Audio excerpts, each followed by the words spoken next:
used to think communication was everything until I realized emotional capacity is what really matters.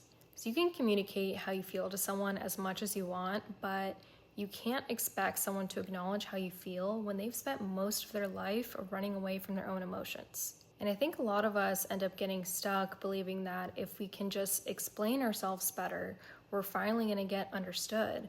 And so we just keep having these same conversations with different words and hoping that it will eventually somehow click. But what ends up happening is that we walk away feeling invalidated, dismissed, or unheard.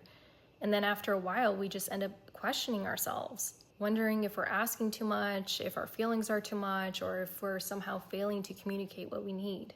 The reality is, if someone hasn't learned how to sit with their own emotions, they usually won't know how to sit with yours. When someone has spent years avoiding their own hurt, discomfort, or vulnerability, your emotions can end up feeling something like they need to avoid too. And that's why you can clearly express how you feel and still walk away feeling misunderstood. The issue was never that you didn't know how to communicate. The issue was that you were expecting someone to acknowledge your emotions when they struggled to acknowledge their own.